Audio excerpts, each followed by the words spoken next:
जय हिंद दोस्तों। तो मैं बताने वाला हूं आज आपको डाइजेस्टिव सिस्टम के बारे में, यानी पाचन तंत्र के बारे में। यानी पाचन तंत्र क्या होता है, यह कौन सा ऐसा सिस्टम है, यानी पाचन तंत्र के बारे में संपूर्ण जानकारी कि आप इस कदर से पढ़ेंगे कि आप एनी टाइम के लिए याद रखेंगे, कॉन्सेप्ट क्लियर करते हुए चलेंगे दोस्तों। तो आज हम पढ़ने वाले हैं पाचन तंत्र।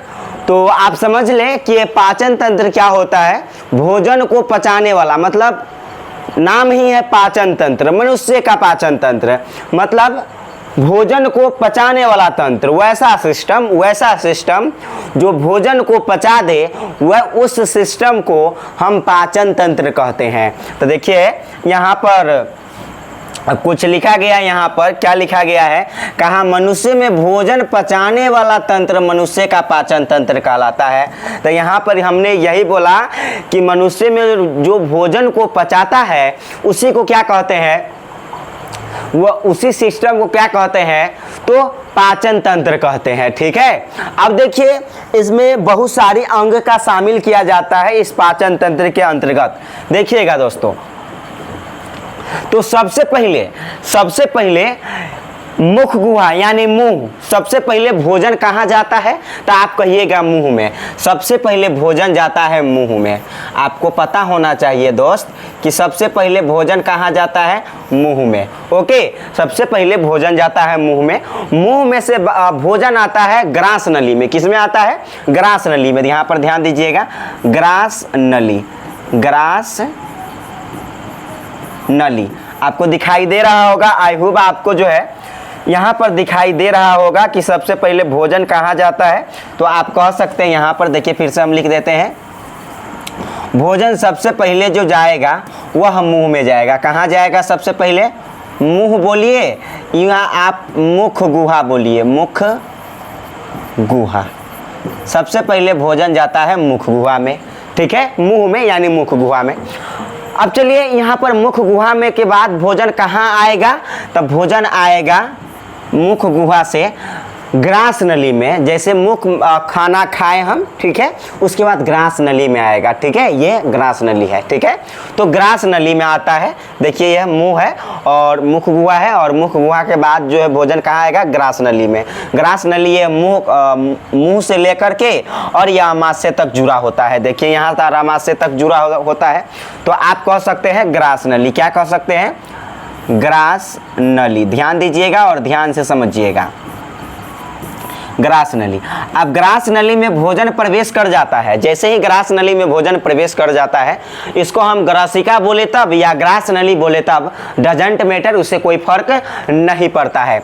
अब देखिएगा यहाँ पर जैसे ही भोजन मुख गुहा से ग्रास नली में जाता है, तो ग्रास नली से भोजन जाता है अमाशय में। ग्रास नली के बाद कहाँ जाएगा भोजन, अमाशय में। ये जो आपको दिखाई दे रहा है अमाशय, तो मुख गुहा से बाद भोजन ग्रास नली में, ग्रास नली से अमाशय में। किस में जाएगा, अमाशय में।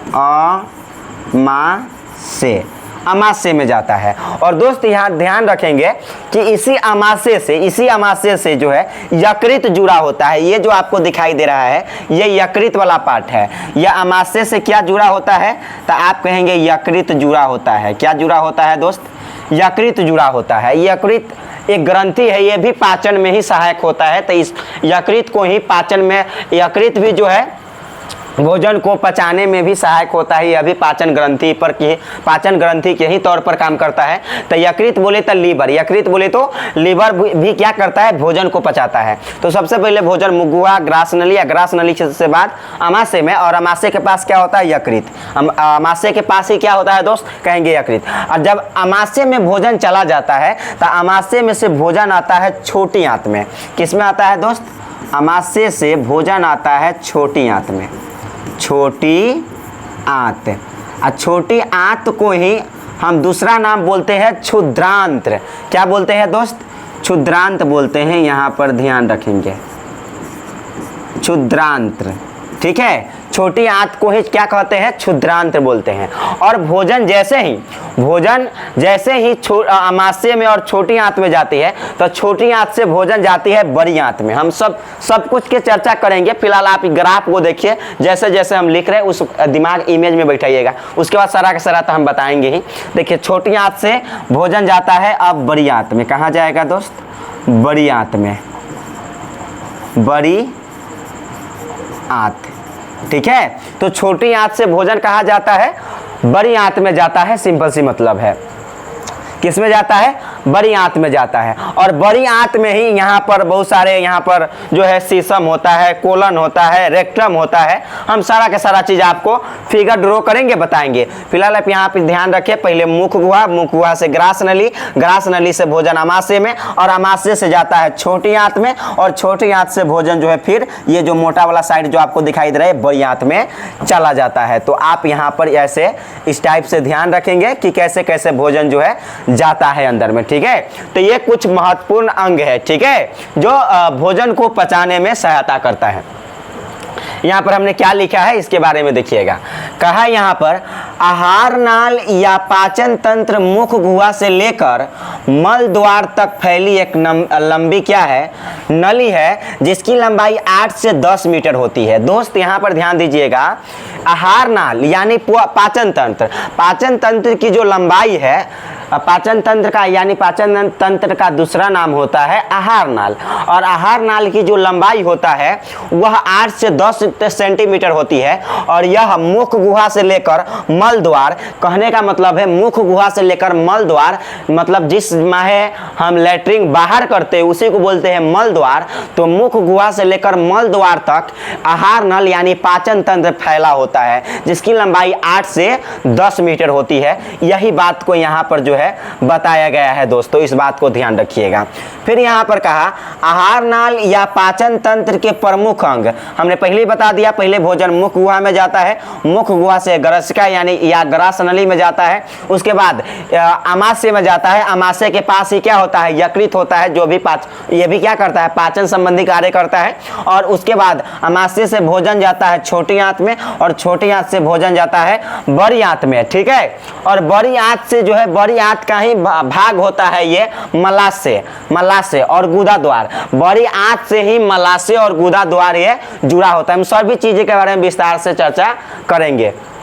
तो यहाँ पर देखिएगा मलाशय कहाँ होता है, चलिए इसको भी हम आपको बता दें। मलाशय कहाँ होता है, गुदा द्वार तो आप समझिए गए हैं। यहाँ पर देखिएगा, बैक करते हैं थोड़ा सा, आपको ध्यान यहाँ पर दीजिएगा। देखिए ये जो आपको मोट जो ये बुझा रहा है ये बड़ी आंत है, जो मोटा ये लाइन जो ऐसे बुझा रहा है ये बड़ी आंत है, और जो ये पतला जो बुझा रहा है ये छोटी आंत है, जिसको हम क्षुद्रांत कहते हैं, क्षुदांत्र कहते हैं, ठीक है, क्षुदांत्र कहते हैं। तो ये जो पतला जो आपको दिखाई दे रहा है छोटी आंत है, और जो मोटा ये जो दिखाई दे रहा है ये बड़ी आंत है। दोस्त यहाँ पर ध्यान दीजिएगा, यही है गुदा द्वार। ये क्या है, गुदा द्वार कहने का मतलब मल द्वार, जिससे लैट्रिन बाहर होता है, इसी को हम गुदा द्वार को ही क्या कहते हैं दोस्त, तो याद रखेंगे इसी का नाम होता है मल द्वार। इससे लास्टली जो है लैट्रिन बाहर हो जाता है, इसको ध्यान रखेंगे। और उसके बाद इसके जस्ट ऊपर मल द्वार के ऊपर, ये जो मल द्वार है इसके जस्ट ऊपर यानी यहाँ पर रेक्टम होता है, ये वाला, ये तो नीचे है मल द्वार, यहाँ नीचे है मल द्वार, लेकिन ये जो आपको दिखाई दे रहा है यहाँ पर, इसको हम बोलते हैं रेक्टम यानी मलाशय। क्या बोलते हैं, मलाशय बोलते हैं, याद रखिएगा मलाशय बोलते हैं। और यहाँ पर ध्यान दीजिएगा, और ये जो है दोस्त यहाँ पर ये जो आपको पार्ट दिखाई दे रहा है इसको हम सीसम बोलते हैं, इसको हम क्या बोलते हैं, सीसम बोलते हैं, सीसम। और भी हम आपको बताएंगे अलग से फिगर बना करके, टेंशन ना लीजिए, अभी फिलहाल यहाँ पर बता दिए।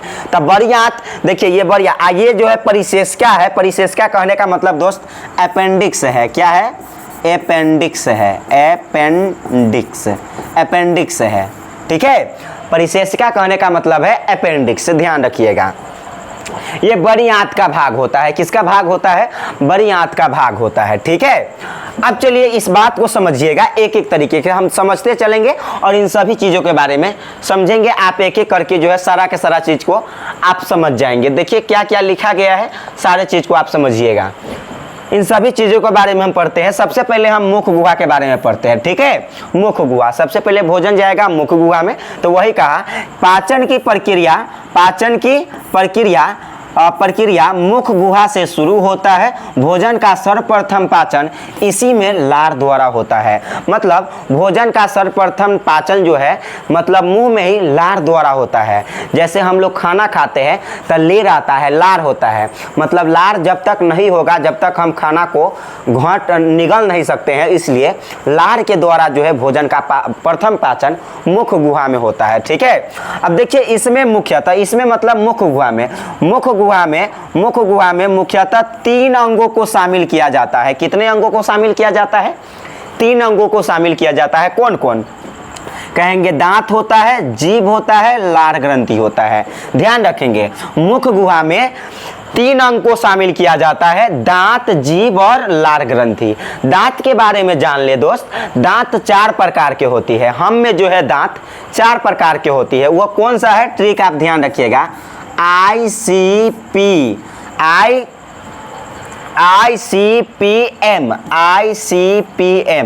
आई फोर कहिएगा इंसीजर। आई फोर क्या कहेंगे दोस्त? आई फोर कहने का मतलब है इंसीजर, ओके, इंसीजर। और C4 कहने का मतलब है दोस्त कैनाइन। क्या कहने का मतलब है? Canine, okay, canine. और P4 कहने का मतलब है दोस्त प्रीमोलर, इसको ध्यान रखेंगे, premolar.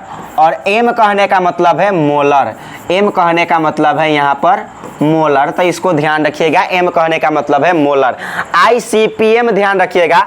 I for incisor, C for canine, P for premolar और M फॉर मोलर। ICPM दांत हम में 4 प्रकार का होता है। ICPM incisor, canine, premolar, molar. इसका ट्रिक होता है 8 4 8 12। मतलब इंसीजर कैगो होगा? 8 गो होगा। और कैनाइन कैगो होगा? 4 गो होगा। प्रीमोलर कैगो होगा? 8 गो होगा। और मोलर कैगो होगा? 12 गो होगा। मतलब वयस्क में जब लोग जवान हो जाते हैं तो जवान में जो है टोटल वयस्क में टोटल 32 दांत पाए जाते हैं। तो सबको जोड़ लीजिए, 8 8 16, ठीक है, 8 8 16, 12 4 16, 16 16 32। यानी वयस्क में जो टोटल 32 दांत होते हैं। इसलिए इंसीजर की संख्या 8 गो, कैनाइन की संख्या 4 गो, प्रीमोलर की संख्या 8 गो, मोलर की संख्या 12 गो।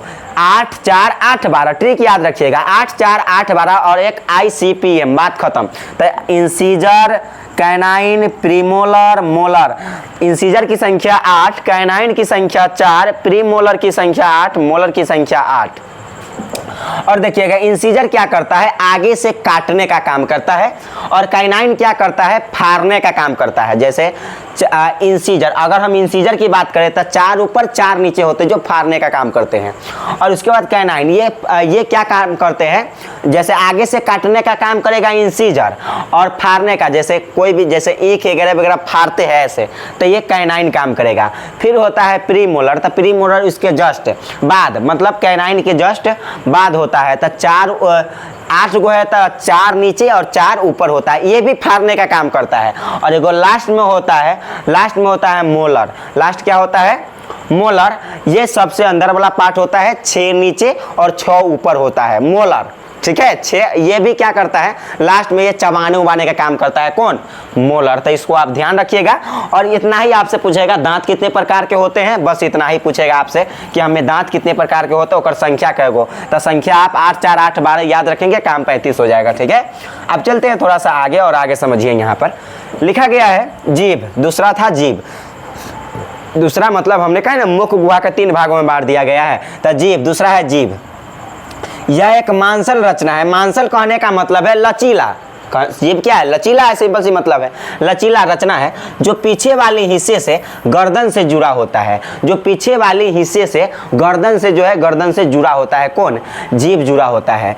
नोट, जीभ के ऊपरी सतह पर छोटे छोटे कली होती है जिसे हम स्वाद कलियां कहते हैं। ध्यान रखेंगे, जीभ की जो ऊपरी सतह है उस पर छोटे छोटे कली होता है जिसे हम स्वाद कलियां कहते हैं। इसको आप जरूर ध्यान रखिएगा। जैसे जिससे हम स्वाद लेते हैं, जब तक स्वाद कली नहीं होगा, जैसे जब तक हम स्वाद नहीं ले पाएंगे। ठीक है, स्वाद कली के द्वारा ही हम स्वाद लेते हैं। अब यहाँ पर है लार ग्रंथि। तीसरा था, मुख गुहा को 3 भाग में बांट दिए थे। मुख गुहा के अंतर्गत 3 भाग था, दांत था, जीभ था, लार ग्रंथि था। तो लार ग्रंथि के बारे में पढ़ेंगे। लार ग्रंथि, मनुष्य में 3 जोड़ी लार ग्रंथि पाई जाती है। यह जीभ के नीचे तथा गाल के किनारे होती है। मतलब लार ग्रंथि जीभ के नीचे तथा गाल के किनारे जो है लार ग्रंथि होता है, जिससे लीर आता है, लार आता है। समझ रहे, लार ग्रंथि से। और यह 3 जोड़ी होती है। हम में 3 जोड़ी, मतलब 3 जोड़ी कहने का मतलब 6 गो। मतलब लार ग्रंथि की संख्या हम में कै गो होता है? 6 गो। पहला होता है पैरोटिड ग्रंथि, मतलब ये 2 गो होता है। पैरोटिड ग्रंथि कहने का मतलब 2 गो। सब मैंडिबुलर, पहला है पैरोटिड, दूसरा सब मैंडिबुलर ग्रंथि और तीसरा है सब लिंगुअल ग्रंथि। सब लिंगुअल ग्रंथि, इसको आप ध्यान में रखेंगे। ठीक है, पैरोटिड ग्रंथि, सब मैंडिबुलर ग्रंथि, सब लिंगुअल ग्रंथि, सब 2-2 गो होता है। दोस्त यहाँ पर ध्यान दीजिएगा, सबसे बड़ी ये जो है सबसे बड़ी लार ग्रंथि होता है और सबसे छोटी लार ग्रंथि का नाम कहेगा तो आप कहिएगा सबलिंगुअल लार ग्रंथि। अब चलिए, अब जैसे ही मुख गुहा की बात हो गया तो भोजन आएगा ग्रास नली में, तो ग्रास नली के बारे में पढ़ते हैं। कहा यह भोजन को मुंह से अमाशय तक भेजता है। बात सही है, मुंह से अमाशय तक भोजन, हम पहले फिगर में आपको बता दिए, मुंह से अमाशय तक भोजन कौन भेजता है? तो आप कहेंगे ग्रास नली भेजता है। उसके बाद आप लीवर के बारे में पढ़ ले। लीवर के बारे में भी पढ़ सकते हैं, या मान लीजिए चलिए आप लीवर के बारे में पढ़ ले। जैसे ग्रास नली के बाद तो भोजन जाएगा अमाशय में, लेकिन अमाशय के पास ही क्या होता है? यकृत होता है। यह त्रिकोण होता है। यकृत कैसा होता है दोस्त? त्रिकोण होता है। यहाँ पर ध्यान दीजिएगा, जो है यकृत कैसा होता है? तो आप कहेंगे कि यकृत जो होता है दोस्त त्रिकोण होता है। यकृत देखिए, ये जो यकृत आपको दिखाई दे रहा है ये कैसा है? त्रिकोण है। कुछ यूं टाइप से है, कुछ कैसे है दोस्त? यूं टाइप से है यकृत, ऐसे त्रिकोण। समझ रहे? या और देखिए अमाशय के पास है ना, अमाशय से ये जुड़ा होता है। किससे जुड़ा होता है? अमाशय से जुड़ा होता है यकृत। ठीक है, यकृत किससे जुड़ा होता है? अमाशय से जुड़ा होता है यकृत। ठीक है, तो ये देखिए यकृत के बारे में जान ले। यह हमारे शरीर, यकृत जो है हमारे शरीर की सबसे बड़ी ग्रंथि है। हमारे शरीर की सबसे बड़ी ग्रंथि कौन है? हमारे शरीर की, पूरे शरीर की बात कर ले तो हमारे शरीर की सबसे बड़ी ग्रंथि जो है ये यकृत होती है। और यह पाचन संबंधी कार्य करती है। यकृत क्या करती है? पाचन संबंधी कार्य करती है। और यकृत में ध्यान दीजिएगा, एक जो है नाशपाती आकार का एक जो थैली होती है, नाशपाती आकार का एक थैली होती है जिसे हम पित्ताशय कहते हैं। क्या कहते हैं? एक नाशपाती आकार का थैली होती है, किस में? यकृत में। यकृत में, जिसे हम पित्ताशय करते हैं। पित्ताशय क्या करता है? पित्त का भंडारण करता है। पित्ताशय क्या करता है? पित्त इकट्ठा करता है। पित्त को क्या करता है? इकट्ठा करता है। ध्यान रखेंगे। ठीक है, और यहाँ पर आपको पित्त नली दिखाई। पित्त नली कहने का मतलब जिससे पित्त, इसमें पित्त नली कहने का मतलब पित्त जिससे आवे, पित्त जिससे आवे उसको हम पित्त नली कहते हैं। यहाँ पर आपको पित्त नली दिखाई दे रहा है। ठीक है, आप समझ गए इतना बात। चलिए, और यहाँ पर उसके बाद जैसे हम यकृत के बाद पढ़ लिए तो यकृत के बाद अमाशय के बारे में पढ़ेंगे। समझ रहे हैं?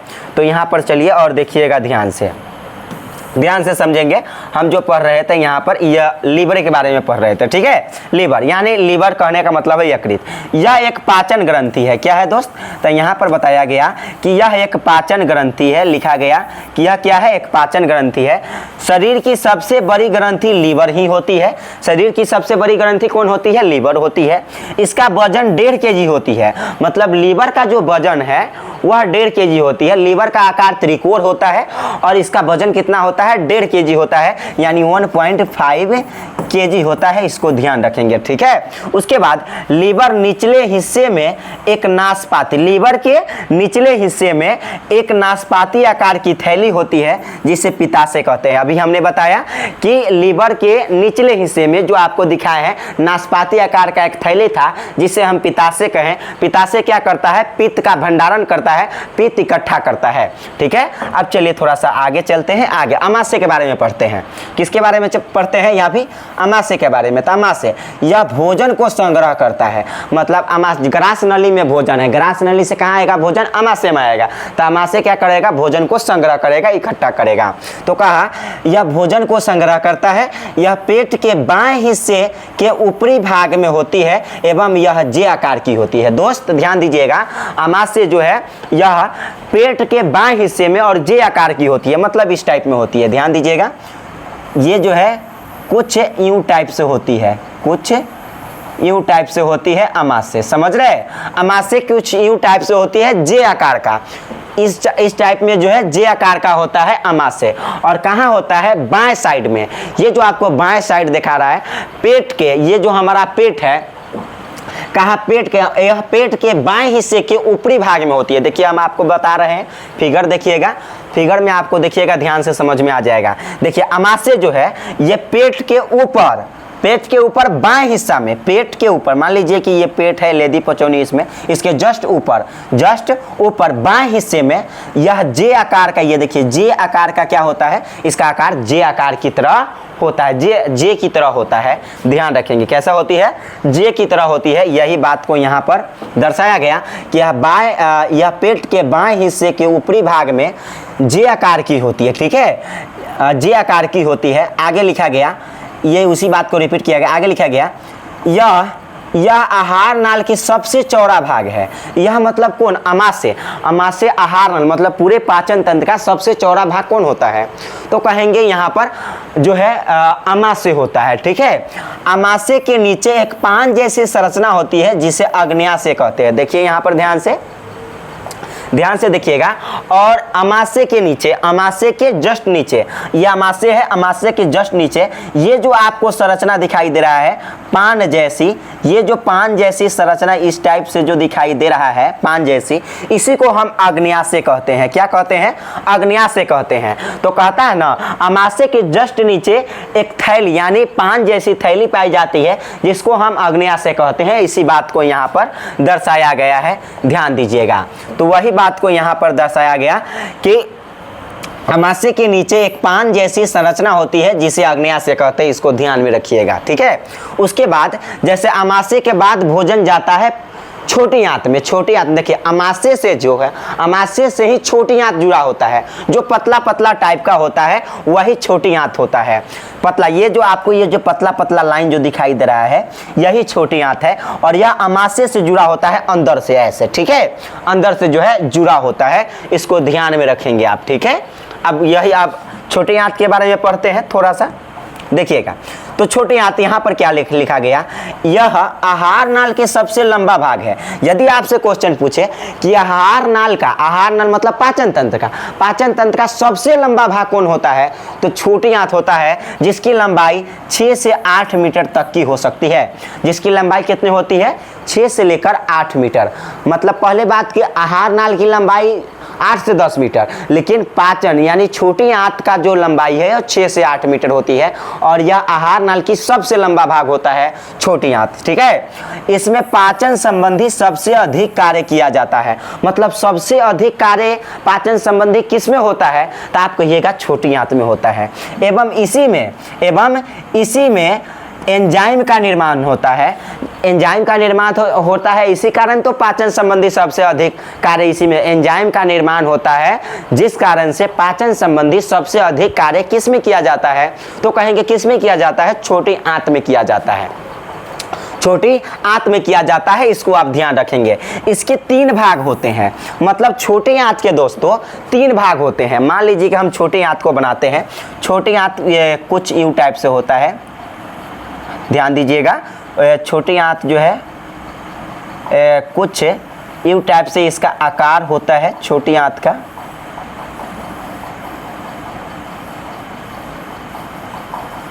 ठीक है, इस टाइप से होता है। अब इस टाइप से इसका आकार होता है, ध्यान दीजिएगा दोस्तों। तो क्या कहा? इस टाइप से छोटी आंत का आकार होता है। अभी हमने फिगर में आपको दिखाई दे रहा है, फिर से हम आपको बता दें कि देखिए छोटी आंत आपको दिखाई दे रहा है, ये जो है देखिए किस आकार का है? इसी आकार का है, समझ रहे हैं? अब देखिएगा यहाँ पर ध्यान दीजिएगा दोस्तों, यहाँ पर कि इस आकार का छोटी आंत होता है, लेकिन इसमें कहा इसमें पाचन संबंधी सबसे अधिक कार्य किया जाता है एवं इसी में एंजाइम का निर्माण होता है, मतलब छोटे आंत में एंजाइम का निर्माण होता है। इसके 3 भाग होते हैं। पहला ग्रहणी, ग्रहणी ये वाला जो आपको दिखाई दे रहा है भाग, यही है ग्रहणी। ये सी आकार का होता है। ये क्या है दोस्त? ये है ग्रहणी। ये क्या है? ग्रहणी। ये किस आकार का होता है? सी आकार का होता है। ये है ना सी आकार का, ग्रहणी सी आकार का होता है। उसके बाद छोटी आंत के 3 भाग, जिसमें से पहला ग्रहणी, दूसरा है जेजुनम, दूसरा क्या? यह ग्रहणी के अगले भाग होती है, ग्रहणी के जस्ट अगले भाग, मतलब ये जो भाग आपको दिखाई दे रहा है, ये जो आपको भाग दिखाई दे रहा है ग्रहणी के जस्ट अगले भाग, इसी को हम जेजुनम कहते हैं। इसको क्या कहते हैं दोस्त? जेजुनम कहते हैं। जेजुनम कहते हैं, जेजुनम कहते हैं, ये याद रखिएगा, ठीक है? जेजुनम कहते हैं। उसके बाद इसमें लिखा गया लास्ट है इलियम। इलियम में ही भोजन का अंतिम रूप से पाचन होता है। क्वेश्चन बहुत भी आई है, पूछा जाता है कि यहाँ पर, और हाँ ग्रहणी के भी बारे में पूछेगा कि ग्रहणी का आकार कैसा होता है? सी की तरह होता है। यहाँ पर लिखा है इलियम के बारे में, यह ग्रहणी के सबसे पिछले भाग होती है। सबसे पिछली भाग मतलब ये वाला जो भाग, सबसे पिछली भाग जो आपको दिखाई दे रहा है ग्रहणी का, जो सबसे जो ये पिछली भाग है, यही क्या होता है? इलियम होता है। इलियम होता है, ध्यान रखेंगे। ग्रहणी की सबसे पिछली भाग क्या कहलाता है? इलियम कहलाता है। तो यह ग्रहणी की सबसे पिछली भाग होती है एवं इसी में भोजन का अंतिम पाचन होता है। भोजन का अंतिम रूप से पाचन कहाँ होता है? इलियम में। याद रखिएगा कि भोजन का अंतिम रूप से जो पाचन होता है वह इलियम में होता है, ठीक है? इतना बात को आप जरूर से जरूर ध्यान में रखेंगे। अब लास्ट इसका पार्ट है छोटी आंत के बाद बड़ी आंत। बड़ी आंत का आकार कुछ इस टाइप से होता है दोस्त, ध्यान दीजिएगा। बड़ी आंत का आकार जो है कुछ यूं टाइप से होता है। आप थोड़ा सा ध्यान देंगे समझ जाएंगे, ठीक है? छोटी आंत का, बड़ी आंत का जो आकार है जो है कुछ यूं टाइप में ही होता है, ठीक है? अब देखिएगा ध्यान पूर्वक से दोस्त, इसमें क्या क्या बातें हैं, ठीक है? क्या क्या बातें हैं उस बात को आप जो है समझते हुए चलिएगा और समझ भी जाएंगे, आप आसानी पूर्वक से समझ जाएंगे।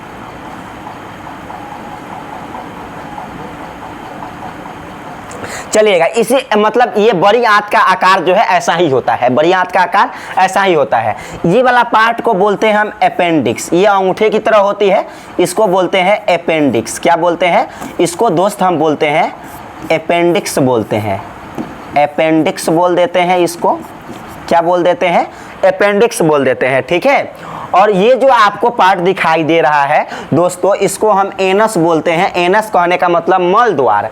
क्या होता है दोस्त? मल द्वार। ध्यान दीजिएगा, एनस कहने का मतलब है मल द्वार, ठीक है? इसके जस्ट ऊपर जो है ये वाला पार्ट, ये जो आप पार्ट दिखाई दे रहा है, इस पार्ट को हम जो है क्या बोलते हैं? कोलन बोलते हैं। क्या ये जो देखिए, कोलन कौन कौन होगा?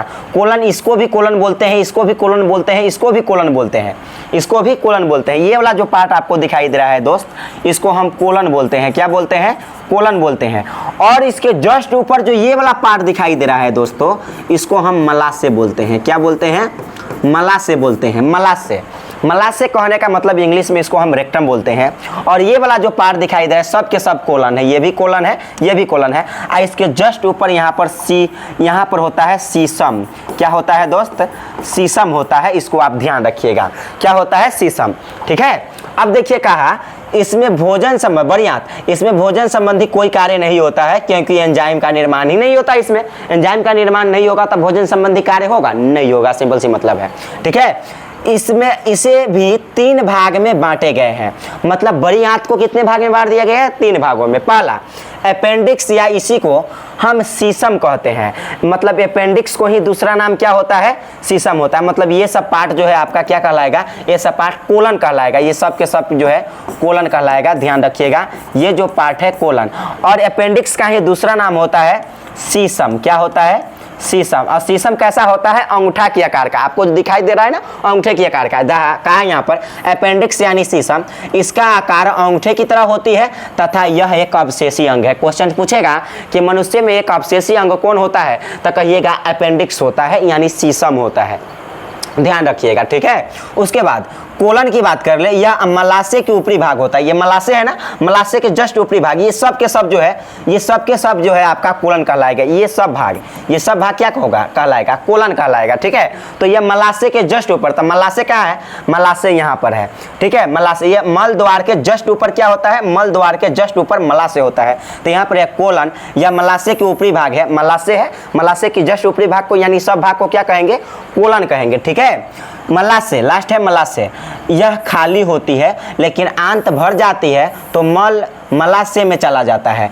मतलब देखिए, मलाशय आमतौर पर खाली होता है, लेकिन मल कहने का मतलब लैट्रिन भर जाता है, तब मल यानी लैट्रिन कहाँ चला जाता है, मलाशय में चला जाता है। और मलाशय के बाद लैट्रिन कहाँ होगा, मल द्वार के रास्ते, गुदा द्वार के रास्ते बाहर निकल जाता है। मल द्वार कहने का मतलब है गुदा द्वार, मल द्वार कहने का क्या मतलब है, गुदा द्वार। तो यही आपको पूरा जो है फिगर में, इस फिगर कहने का मतलब यही बात, इतना ही रहा।